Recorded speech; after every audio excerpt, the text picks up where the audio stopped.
Good morning. It's a rainy Friday here in Texas and on the Gulf Coast, and we're going to have a good day because you know what? These are the days of the former and latter rain, and we're going to enjoy everything that God gives us. He showers us with blessing every day.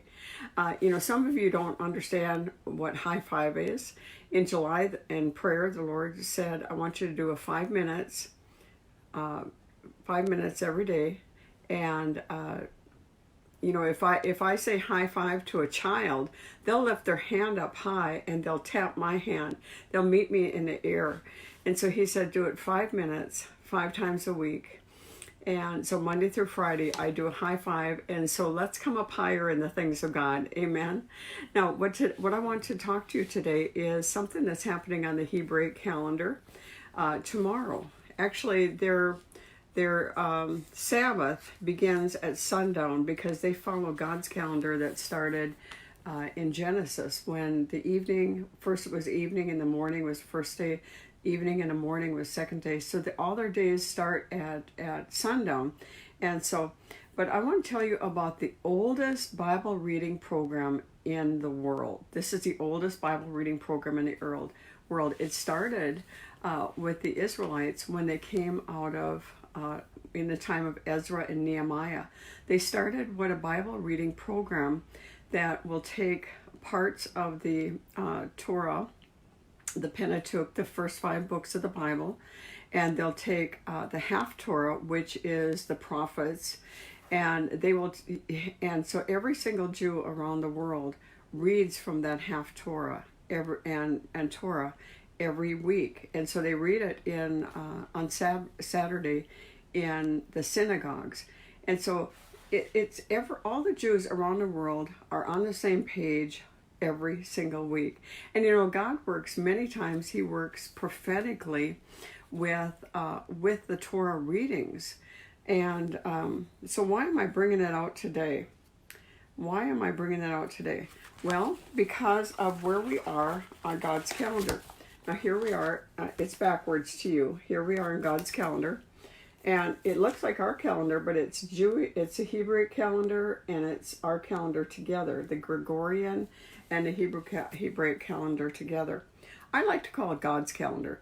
It's not the Jewish calendar. They're the ones that are responsible to keep it accurate.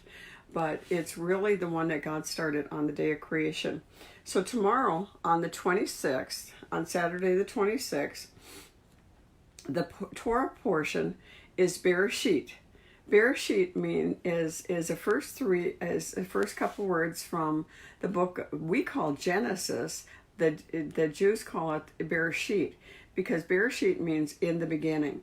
So their first book of the Bible is all about in the beginning. So all the chapters in Genesis that we call Genesis, they call it in the beginning. And so what they do is tomorrow they start their Bible reading program for the year. Because now we've gone through all the Feast of Tabernacles, because the Feast of Tabernacles was still going on last Saturday, so they couldn't start the new calendar.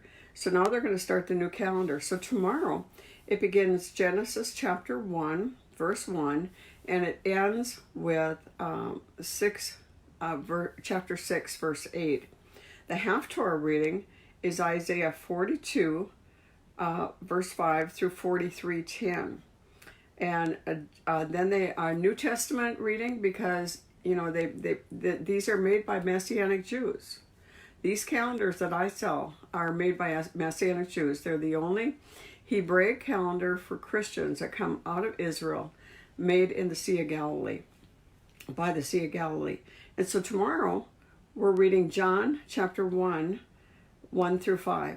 Now what I like to do on Saturday, on the Shabbat, is I like to watch Mark Biltz of El Shaddai Ministries out of Tacoma, Washington.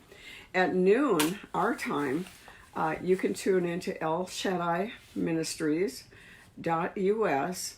and he'll have a live, and he teaches it live. And you can download and print the notes. He has the best notes. You follow him, and by the time he's done teaching, my page is just filled with everything. He has all the scriptures, but he keeps filling in and adding really unique things to it. And so when I'm home on Saturday, which isn't very often, but when I'm home on Saturdays, I like to do Shabbat with Mark Biltz out of Tacoma, Washington. He's the one that found the blood moons, if in case you don't know who he is. But I wish you a happy weekend, a blessed weekend. Drive safe for anybody that's going to be out there traveling like me this morning, going to Houston for prayer. And God bless you. Have a great weekend.